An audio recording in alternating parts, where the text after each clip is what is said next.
Hello, everyone, and welcome to the Categorically Romance Podcast. My name is Bree, and I am joined by my girl gang here that I'm just so happy you ladies have joined me. So first, I have my friend Nadia is here. Nadia, say hello, please. Hello. And then Angela is here. Hello. And then my girl Dory is here. Hello, Dory. Hello.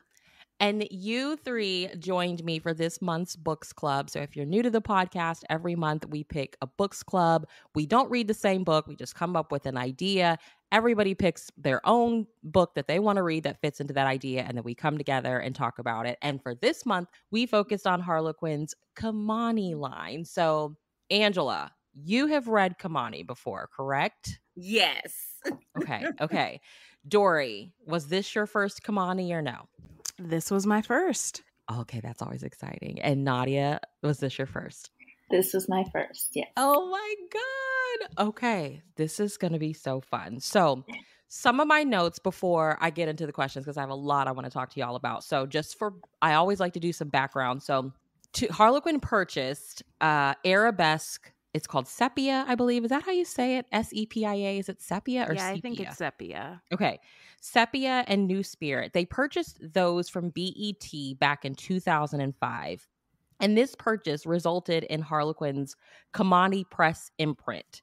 So this imprint featured romance novels that were primarily written by and centered around African-American protagonists. So then in 2006, they launched the imprint. So there was Kimani Arabesque. These novels centered around passion, adventure, intrigue. Kimani True, which I've actually heard a lot about. I've never personally seen one in person. I'd love to get my hands on copies. But these were actually targeted to Black teenagers. And I'm like, if these would have just been a couple of years earlier, I would have probably devoured these because I don't really feel like I read any books geared towards teens when I was an actual teenager. Mm-hmm. And then the Kimani Romance, which was the largest out of the three books lines in the imprint. Kimani Romance featured African-American and multicultural heroes and heroines.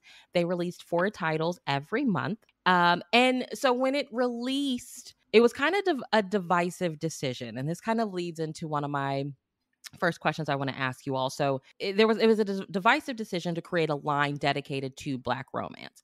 Most of the romance novels are in the world of category are divided into lines by genre. So if you want romantic suspense, there's romantic suspense, right? If you want medical, there's medical. If you want historical, there's Harlequin historical. For Kimani, the only common feature that really linked all the books together was the Black female protagonist. Some readers and authors viewed this as a positive change, while some people took issue with the books being separated. So when we think of it in terms of that, what are our thoughts as like for Black women? What side of the fence do you feel like you lean towards most? Like I personally, I think I get both sides. Like on one hand, I'm like, why do we have to be separated? But also like having a line that celebrates our romance feels kind of special. So what do y'all think? Nadia, go first since this was your first. I think that there's something to be said when you have books that are sort of tailor-made for you. Because if you look just at romance as a whole, we don't really see females of color at the helm of the story. And so it's something great and beautiful that Kimani had created this line, so to speak, of specific stories that were made for us, by us, and the covers are beautiful. It's just like, it's literal like visual overload. Like I was looking at so many of the covers just thinking, oh my gosh, what do I pick up first? So I think it's something to be said that it's specifically tailored and catered for us. Yeah. What did you think, Dory?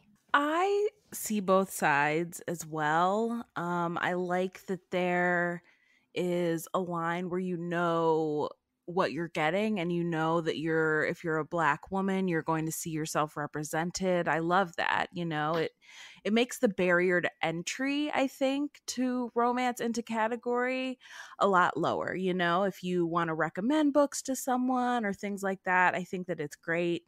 My concern is always, I would hope that with a line like this existing, that it wasn't used as an excuse to not diversify the other lines as well. You know what I'm saying? Like, oh, we have Kimani, so all of the Black protagonists are going to go there. We're not going to diversify, like you mentioned, romantic suspense or medical or historical. And I think that's where things can get a little bit dicey, because those lines should be diversified as well. You know what I'm saying? So I think a lot of times when you have a specific line, it's kind of like, well, that's where our Black stories go and that's it. And I think that can be, I don't necessarily like that. I think it can be really problematic and concerning. Yeah, because when they closed this line, they also closed Super Romance, they closed Nocturne, and a couple of others. I'm blanking on the other ones that they closed. I'll try to make sure that I leave them in the show notes. I want to say American Romance, but that may have closed a long time before this. But anyway, like I think of like Nocturne, for example, which was their paranormal line. I had no idea there were Black authors that wrote for that line. I know for sure of one, and I just stumbled upon her probably like 4 months ago. So it does feel like, I am new to this line as well. Like I discovered it really during COVID, and I was just buying them up off of eBay. But so from someone that has like, that's kind of new to it still, it does look like if you were a Black author writing 2 Black characters, you were going to be in this line. Like your books weren't necessarily going to be considered for presents or considered for romance. So it's interesting. I really agree with that, Dory. Angela, what do you think? I have read Kimani forever. So of course, I was around when it closed, it was kind of heartbreaking because it was like, man, these are amazing stories by our amazing authors. And to be able to see that, because I have been a avid reader forever. I mean, since like elementary school days or what have you. So to be able to see a line that shared our stories was just amazing to have. But I do like the fact that the stories were able to be told from our perspective, and that it was a platform for these authors, because a lot of times, sometimes when you think about romance or what have you, some authors or some readers didn't even know about these individuals. So to find the Kimani line, it created that opportunity, and it did open doors for some of these amazing authors. I know a lot of them, I discovered them through the Kimani line. And of course, when they went on to write for other lines or, other publishing companies and stuff like that, I followed them because I was familiar with their work and familiar with their writing style and things of that nature too. But I'm always wanting to make sure that that diversity is there. So that was, I think someone had kind of said it earlier, that is something that kind of, you kind of think about to say, okay, are they putting all of the African-American authors that have these characters or what have you in this particular line? But I was glad to see that when it closed, that some of them were able to go into other lines. So I mentioned to you all, like, I found this blog post by author Cherish Hodges, and it's brilliant. So she starts it off with, it came in an email, which I have heard from a couple of the prior Kimani authors that that's how they were notified that the line was closing. And she shows 2 old Harlequin Desire covers. Like, this is, I guess, the attempt at diversity that pretty much failed. So she showed 2 titles by Sarah Anderson, his illegitimate heir, which is an interracial couple on the cover, And it says that Sarah Anderson is not an author of color. For a long time, all Black characters could only be in Kimani books. And then this happened. And this is like the cover is a Black man with a white pregnant female. And then her next book is a white man holding a little cute Black baby that's asleep on his chest. And she says, in this story, the Black woman heroine doesn't think she's good enough for the white hero. And there is the Black baby they find in the trash can. Okay, that is cultural diversity at its best. Very sarcastic. Wow. So she's like, so why are you mad? She's like, I'm glad you asked. Let me explain. I love this point. So mainstream reviewers acted as if two Black people falling in love, have money, and sex was something they could not relate to. But damn it, a fucking vampire falling in love with a blonde virgin who could read minds was the most romantic thing in the universe. Newsflash. Vampires are not real. Black people exist. I love that. Right. How do you think these little Black people got here? Their mothers and fathers fell in love and had sex. It happens every day. Her second point was bookstores put Black romance in a separate section. Like, that was cool. Totally see that. I remember before moving here, I lived in Georgia, and we had a Books A Million, and there was an actual like African American section, and that's where they just put everything. I wasn't reading romance at the time, so it's like kind of fine to me because the books that I was looking for were over there. But I was like, I wonder if I was to go to one of those bookstores now, would I find Beverly Jenkins and Brenda Jackson there, or would they actually be in their romance section where their books should be, kind of thing? Mhm. And then number 3 is one that I wholeheartedly believe in across the board. And I feel like as a category reader, I feel like some of my favorite lines have been victim to this. Many publishers don't try to market ethnic romance at all. And a lot of what I have like read during like reading blog posts and articles is that a lot of the authors just did not feel like they were marketing these books. So like, Angela, as someone who was reading the books, do you remember how you knew something new was coming out? Was it from following the authors? Were you able to go into the bookstore and just find them? It was mainly for following the authors, knowing when they had books coming out. Some of them I received like ARC copies from them directly. Attending book events, I found out about them as well. Of course, when I first started reading it, social media wasn't as what it is now or what have you. But yeah, it was more of following the authors, knowing those authors, and then those authors also having a community and introducing you into other authors who also wrote for the line. It's kind of how I found out about the whole Kimani line. Now, Walmart at the time, when Kimani did exist, certain Walmarts, I can say the ones in my area, they often had, where they have like all the Harlequin books or what have you, they would have like the latest release of the Kimani books at my particular Walmart. But I can't say that for, Walmarts all over the world. But in my city, in my area, the Walmarts that I went to, they did have the Kimani line there. Yeah. So what are y'all's thoughts? Okay, Dory, I'm going to start with you. For obviously, as Black women, we're like, you see these and you get excited, right? But like, what do you think it is for non-Black readers? Like, what is it about our romance that you'd be easy? It's easier to like, oh, this is a vampire shifter romance, I'm going to pick this up.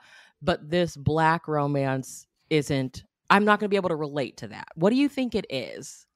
Girl, I wish I knew. I really I really wish I knew. I think that I'm glad you shared that blog post because it kind of highlights some of like, it was nice to hear an author's perspective on that situation. It was from an author, right?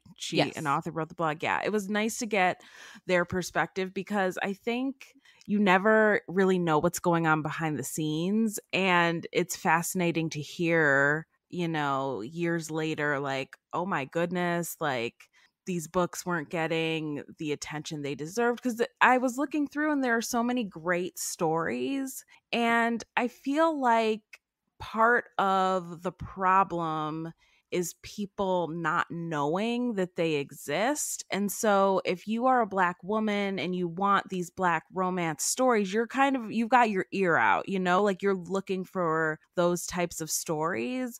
But if you're not, maybe it's not on your radar. And then if the books also aren't being marketed appropriately, then maybe you don't even know about them. So I think part of it is visibility, and part of it, and I think that from that blog post, we see that the attention paid to publicity and marketing was not the same as maybe other lines.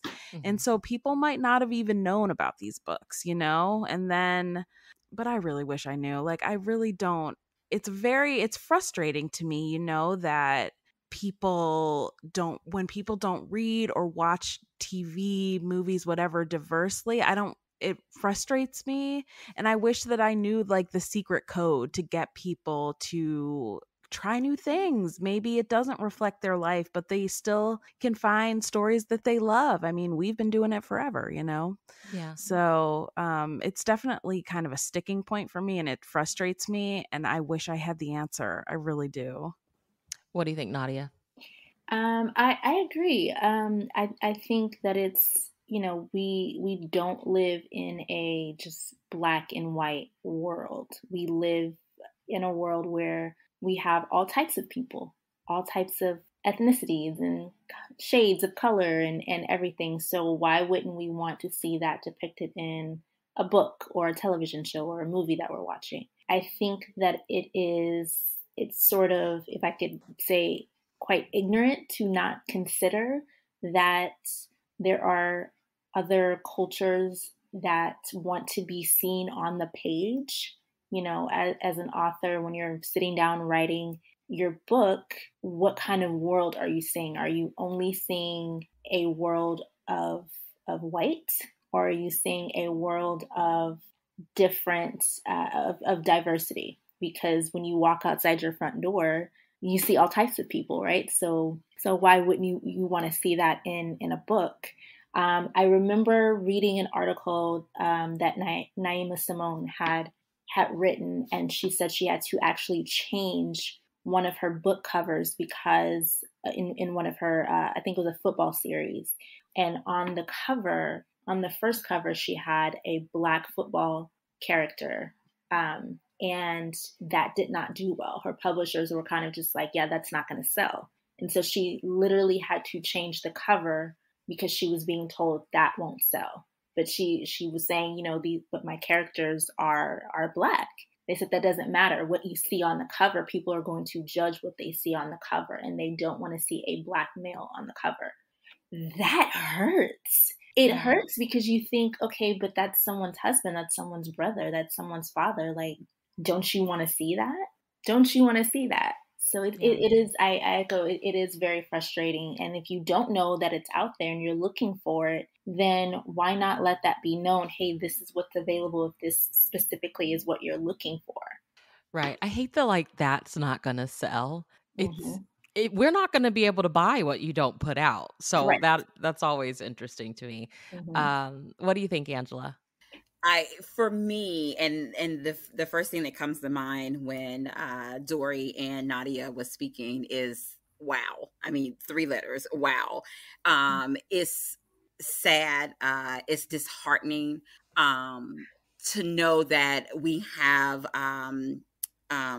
African American authors or diverse authors or BIPOC authors who have such amazing stories, but sometimes on the marketing side of it, you have people that still make, comments like that, like they can't relate to that or they can't see that.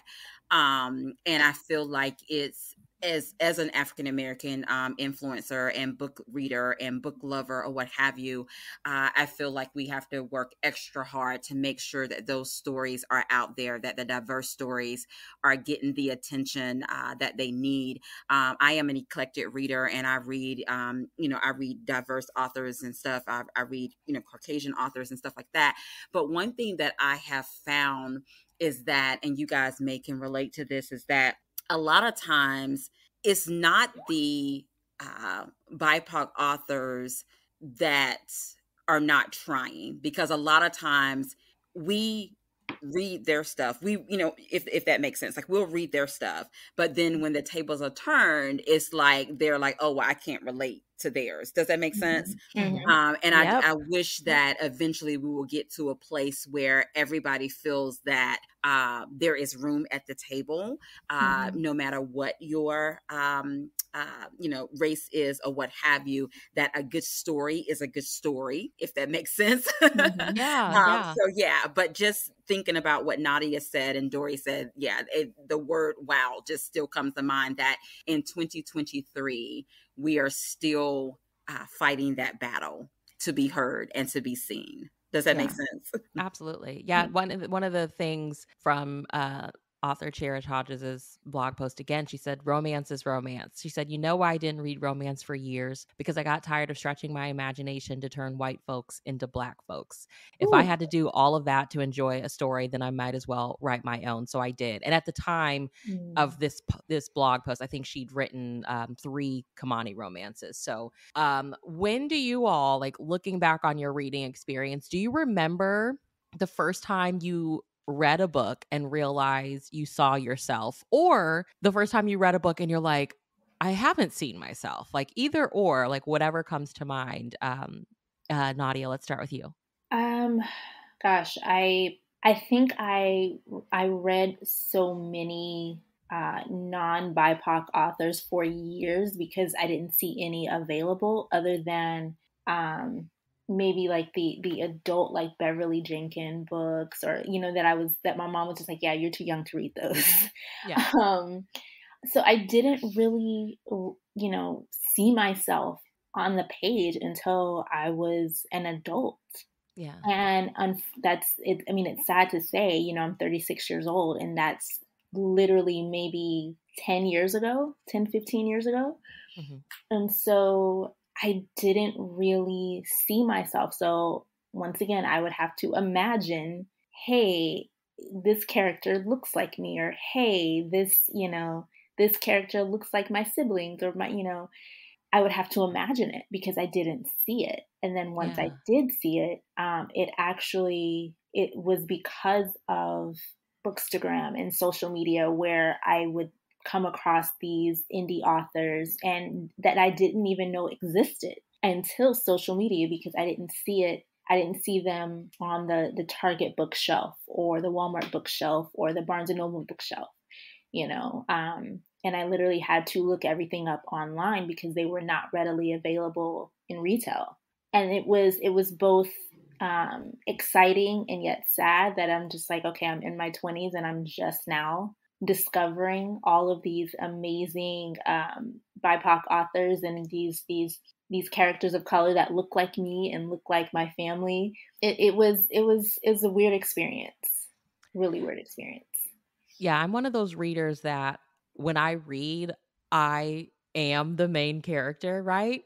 And so the first time it hit me was when I started when I started really reading romance, because I did go through a big phase of I read a lot of urban fiction. Like by this time, like I think it kind of depends on where you grow up to. Like I, as a kid, lived in small town Missouri, Midwest United States. I wasn't seeing, we had one bookstore and I don't remember any black books, right? But then I moved to Memphis in high school, and like there's like an entire like urban fiction bookstore in the mall.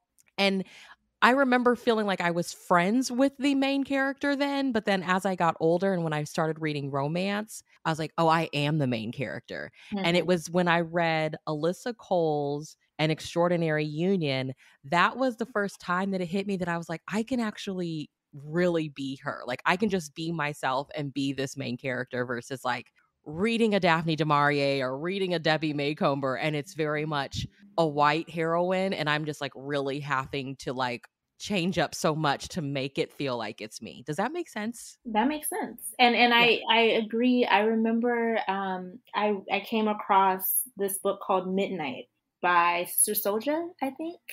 And I was like maybe 23, 24, and it was an urban fiction book. And I remember reading it and I enjoyed it, but I thought, this isn't the environment that I grew up in. I know nothing of this world. but I love to see people who look like me on the pages, Yeah. but it's not exactly what I'm used to. So I had to adjust my thinking and my mindset to, oh, is this the only thing that's available? Is this how people really see us? Is this how authors really see us? Yeah. Yeah. What about you, Dory? I feel really lucky because I grew up in Cleveland, Ohio, in the Cleveland area, and I went to a really diverse high school, and 2 of my 4 English teachers in those high school years were Black.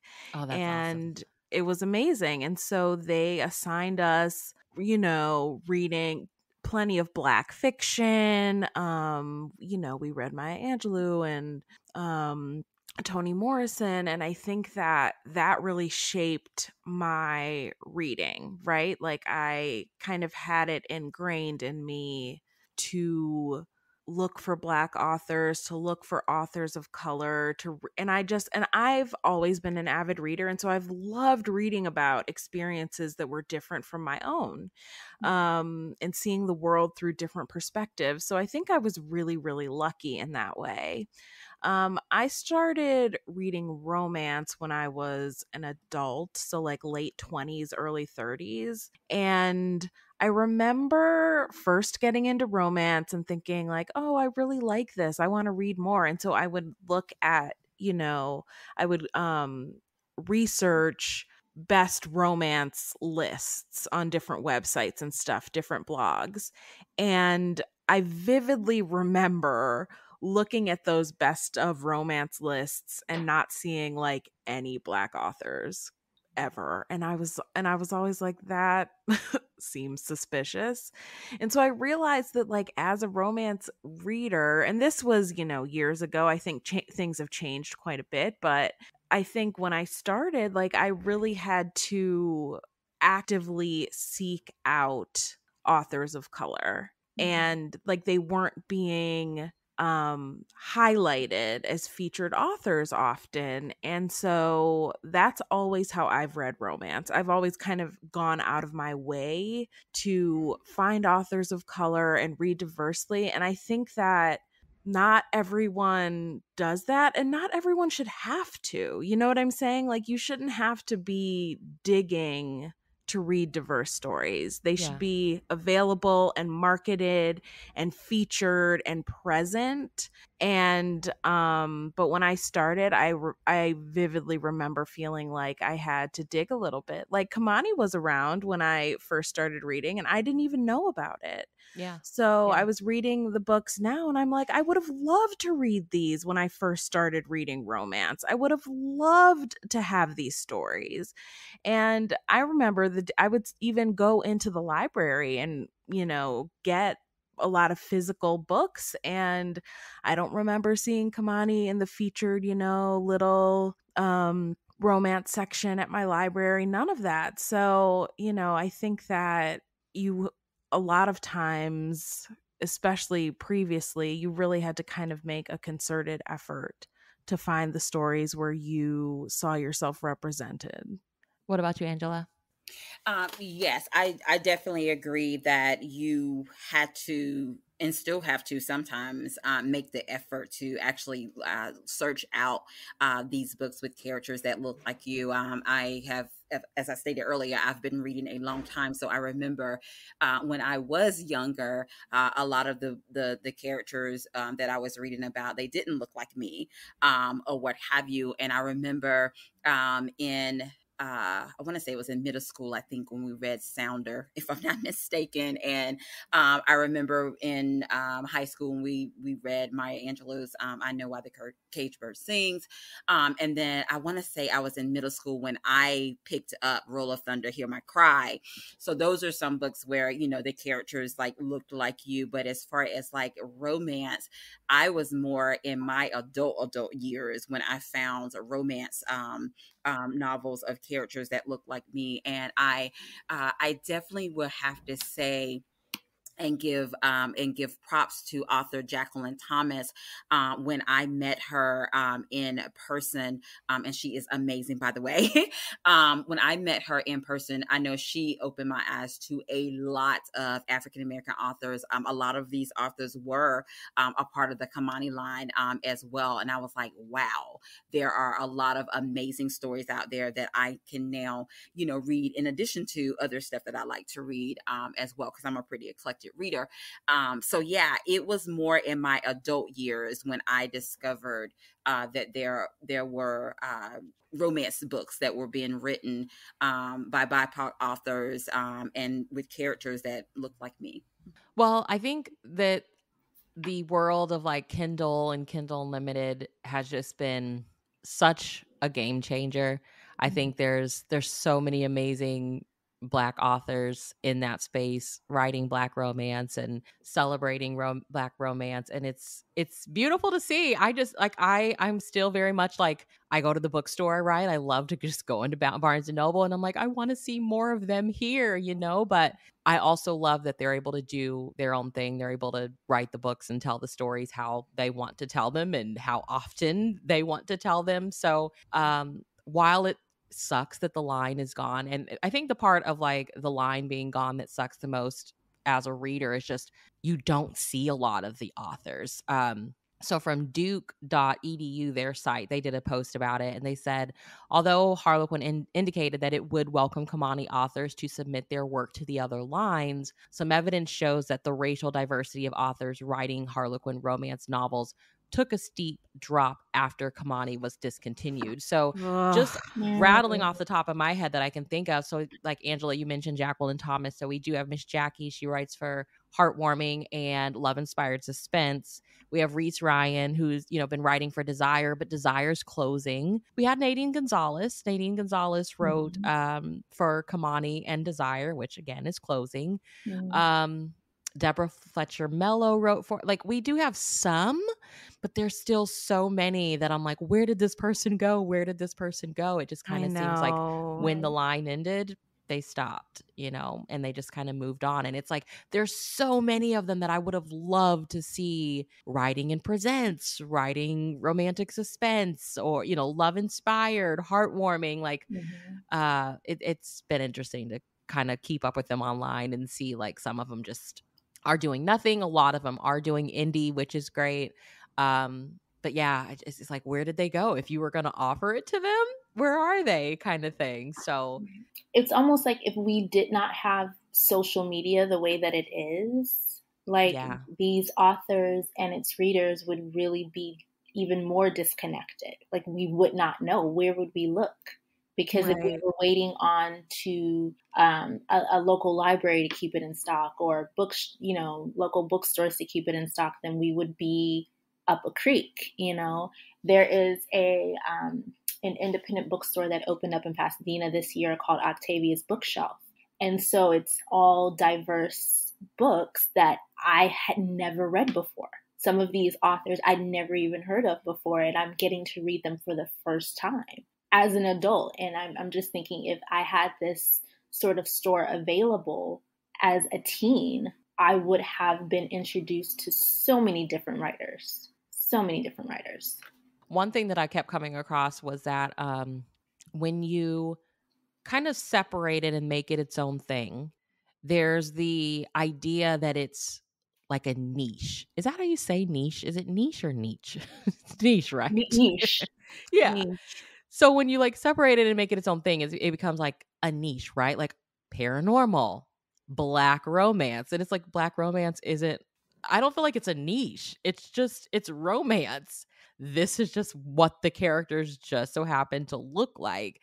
So I did see some conversations of like, the people that are like, they should have been in all the other lines to begin with. But like, how often did they submit to those lines and were turned away? Exactly. And put over here. I think that it's one of those things where like there's a lot that happened behind the scenes that obviously we'll never be privy to, and now the line unfortunately is gone. There's a lot of authors that are no longer writing, but it really makes you think, like, you know, I think of like Reese Ryan. I'm like, what is she going to do now? Because Desire's closing, you know, which I know she's always been hybrid. She does write indie as well. And she does have some single titles with like Forever, but I still want to get category from her. So Right. yeah, it's gonna be interesting to see what happens next. Let's get into our books. Dory, let's start with you. What did you pick? Okay, so the book I picked is Playing with Temptation, and this is a Reese Ryan story. Because you've been in a Reese Ryan chokehold. I know.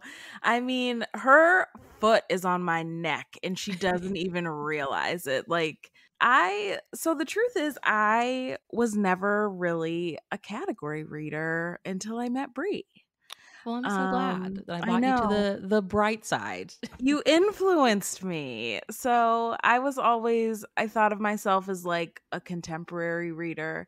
And I feel like I don't know, I almost felt like I didn't really venture out of that because it was comfortable and familiar, I guess. Mhm. But at the beginning of the year, I was finishing up grad school and coming off the holiday craziness, and my attention span was 0, and I was kind of in a book rut. And I was like, you know what? Maybe I'll read category. They're a little bit shorter. Bree's been talking about them. And by this point, Bree and I had become friends. And so I was like, you know, I've always wanted to read Reese Ryan. Everyone says that she's wonderful and they love her. And I just went crazy. Like, I would say of the books I've read this year, 95% have been Reese. So What a great place to start. I know. Well, it's so funny because I was like, I'm just going to check her out. I've heard that she's really good. And then I just read Never everything. stopped. Yeah, exactly. So she has got me in a chokehold and I couldn't be happier about it. So I chose Playing with Temptation, which is a Pleasure Cove book, which is a series that she has. So this book is about a NFL player and he is in a little bit of trouble. A tape has been released on social media of him basically after a really bad season with his football team. He is just tearing down his teammates, calling them out for all their mistakes. And this tape is released, and of course it's huge drama because the team is now in disarray. No one trusts him. Everyone's mad at him. And this is also a contract year for him. He's supposed to re-sign a big contract, and that's now in jeopardy because of the team's morale. So his brother and agent decides that he needs a PR consultant to help shape up his image. Oh, I love this. Yes. And who is that consultant, you ask?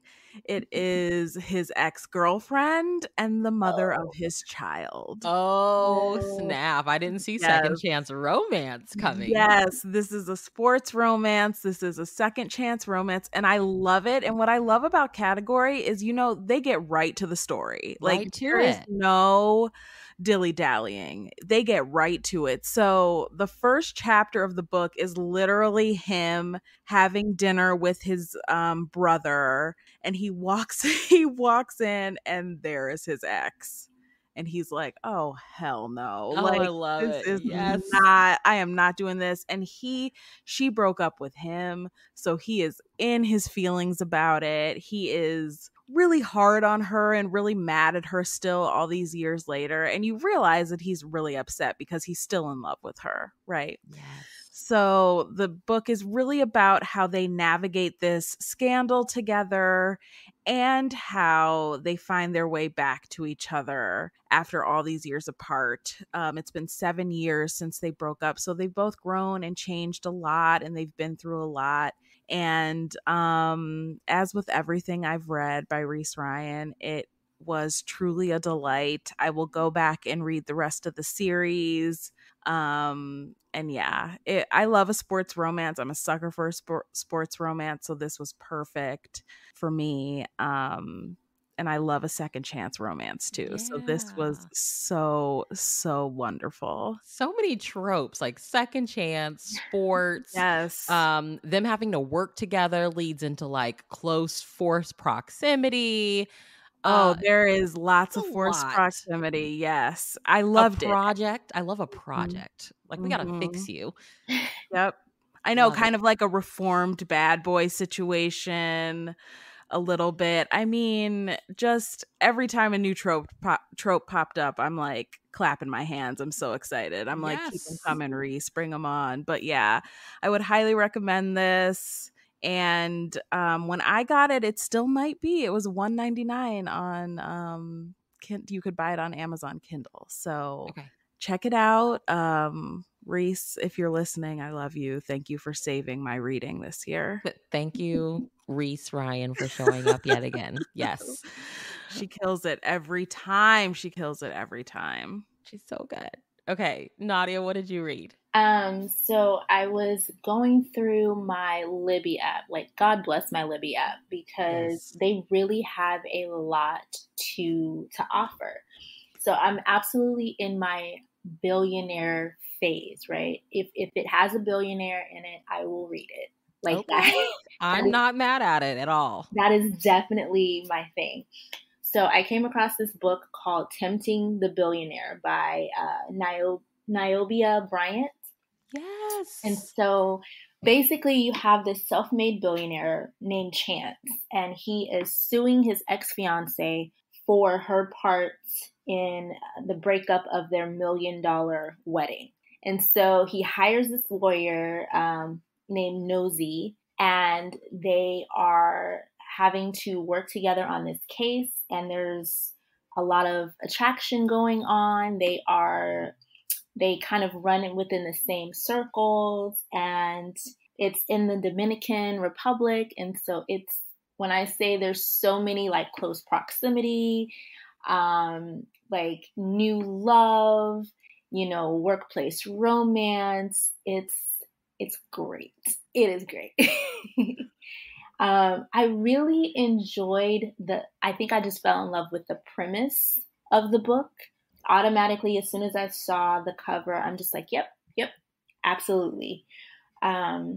It does jump into the story right away, and it's a very, it's not very long. It's maybe like 300 pages, but I loved how it was very detailed with every single page. The conversations were very mature. They really didn't, play around with any small talk. They just kind of got right to it, right?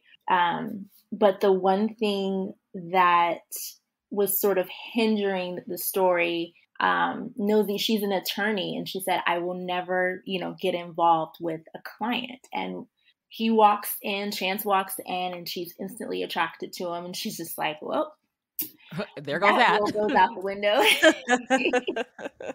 And so, I love that. I love that instant attraction. Like you're attracted, but you're just like, this goes against everything I believe in. But I love that kind of trope. So I enjoyed it. I enjoyed it for my first Kimani romance. It was pretty good. It was pretty good. I definitely look forward to more like that. Yes. And Niobia is another Desire author that I hope we see more titles from her pop up somewhere else. Please, Niobia, if you ever listen to this, please do. Angela, what did you read? Okay, first of all, I am fangirling of Nadia and Dory. Oh my goodness, I am totally a fan. You know how you have like some authors where it was like if they write it, I'm reading it or what have you. Yeah.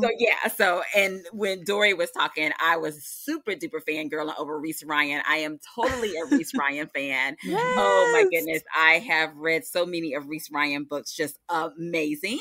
But I actually, y'all probably can guess who I read, but I actually read Jacquelin Thomas. Oh my goodness, I loved her Kimani books.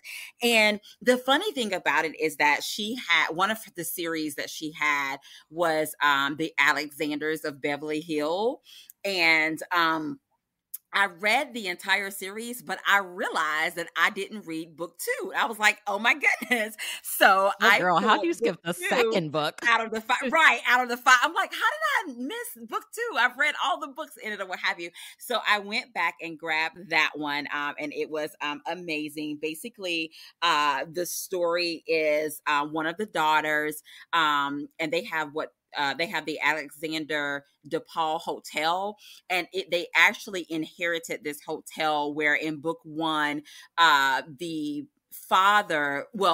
father finds out that the owner of this estate is really his dad, if that makes sense. And he leaves them, this huge estate or what have you. So of course, they have children. So each one of the children gets their own story. So this is Sage's story. And Sage is getting ready to be 30, and she's single, but she kind of, wants to get married. She wants to have a family or what have you. And so there is this, he is this investigative reporter. And so he writes these stories for this newspaper, but his identity is concealed. Like, he writes under a pen name, but just his writing gets under her skin, right? So he's working on this piece about the homeless people that's in the LA area, all of this good stuff or what have you. And so he also ties it to, people, families of wealth and all this stuff or what have you. So he goes undercover as a homeless person. And oh my gosh. Guess who? Like, guess who Sage run into, right? She runs into him. And okay, let me just tell you that the chemistry was definitely, there or what have you. So she gives him a job and, all this good stuff, but she starts catching feelings, and he starts catching feelings for her too. But he's like, oh my goodness, I'm really feeling her, but I don't know if it's going to be the same when she finds out that I have really been lying to her, because I'm really this investigative reporter doing this story, or what have you. And so anyway, it was just really, really good. I enjoyed reading it, and it actually brought me back into that whole Alexanders of Beverly Hills, because like I said, the whole series is just amazing. But I was like, wow, how did I miss book 2, her story, or what have you? But I just really, really enjoyed it.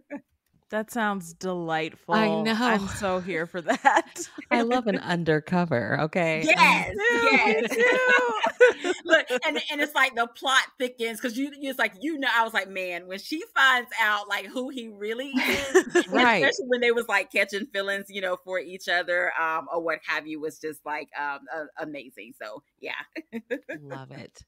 I read a Brenda Jackson, which Miss Brenda had, I believe, the very first book in the Kimani line. So, it's Miss Brenda.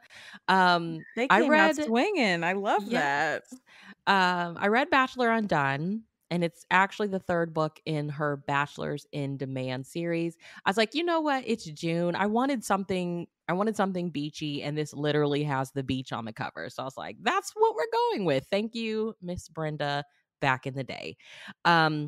This is the romance between Darcy and York, and they hate each other. Okay. So Darcy is she goes to Jamaica from New York. She's a city planner. And when she gets there, she's just wanting to chill out, let loose, have a good time, and potentially, meet the man of her fantasies. And she does, but it's York. And again, they already know each other. She can't stand him. She's so mean to him. It's so funny. But she finds herself, he's an ex-cop, still does kind of some security stuff on the side. And he's there investigating, because they're shooting a movie, and there's word on the street is somebody on the inside is smuggling footage off the set, doing some shisty stuff. And he's trying to figure out who it is and why. And then Darcy gets there. This guy on the set kind of really takes to her and wants to show her around. She finds herself caught up in some mess that she had no idea she was going to be part of. And at first she's like, you're just a hater. You don't want to see me out with this other guy. Leave me alone, mind your business, do your thing. He has nothing to do with it. I'm not caught up in anything. And he's like, you just really need to be careful, because something shady is going on here, kind of thing. And so it's them, it's enemies to lovers. And what I think she just brilliantly did is if they would have never met in Jamaica, they probably would have continued to hate each other. But it's almost like you have to be taken out of your comfort zone. I feel for them to have realized you're not so bad. And when they fall, they fall really hard. And it's like all of a sudden, like just seeing that person in a different light, like, you know, you're not as bad of a person as I thought you was. But it was still really funny to see Darcy be so tough on him. She's like, you know, Miss Brenda like grew up with like tons of male cousins. So I feel like a lot of her heroines had like a bunch of brothers or male cousins as well, and that kind of like toughens them up a little bit. So she does not take it easy on York, and I loved their dynamic. And of course, like he's just totally smitten with her, which is so cute to see, like this big tough security guy. So yeah, that's the third book in the series. Like y'all who kind of just jumped in, I'm like, yeah, I need to go read the previous two, and I did read mine off of Libby. A lot of Miss Brenda's stuff is available on audio, so I listened to it on audio. It's like 5 hours, but I finished it in like 2 because the narration's just so easy to follow, and I was so immersed. I was like, I'm not doing anything until I finish this book. So I loved it. So y'all, thank you guys for reading with me this month. This was amazing. This was so fun. Thank you for introducing me to Kimani. Yes, thank you. Y'all have to like hit me up and be like, girl, this is what I'm reading next. Dory, let's start with you. Tell us where everybody can keep up with you online, and you better plug all the feels too. You can follow me on Instagram at Dory Benford. You can follow me on Twitter at All the Feels Pod. I have a Hallmark podcast. We run during the holidays, watching all of the Hallmark holiday movies. But we also released an episode last week. So yes, we usually take a very long hiatus. But yeah, we are back in the game a little bit, dipping a toe in. So please check us out. This is going to drive me crazy, so I have to correct myself. I told you that the word sepia was pronounced sepia, and it is driving me crazy. It's been driving me crazy the past hour. It's sepia. So little sepia. Grammar check for myself. Sorry about that. Thank sepia. You, Dee. Thank you. I had to, you know, I couldn't let the grammar go. Couldn't let it go. Because somebody would have came for me. Somebody would have come for us, and I'm not having that. Nadia, where can everybody keep up with you? You can find me on Instagram and TikTok at Nadia's Bookish World 86. And I also have a YouTube channel by the same name. So you can catch me, posting all the books, all the TV recs, all the things. And Angela? Yes. Oh, and I want to make a correction. Look, I got so excited talking about the book. I don't know if I gave you guys the title, but it's called 5-Star Temptation. And it's the Alexanders of Beverly Hills series, and it's book 2. So I wanted to put that out there. So in case people are looking for it, they have the title of it. You can follow me on social media. I am on Instagram and Facebook as Angela Anderson Presents. I am also on TikTok as Angela Anderson. And I have a YouTube channel, Angela Anderson's YouTube channel. I have a literary cafe, which is a 30-minute author interview show, as well as a literary tea, which is an hour-long book discussion, is where you can follow me. You can find me on my website at angelaandersonpresents.com. You all are awesome. I appreciate this so much. And just, yeah, thank you for reading Kimani with me. You all will have to come back. I will find a reason to gather you all up again, and we'll do this again. Absolutely. Absolutely. This was so fun. Yes.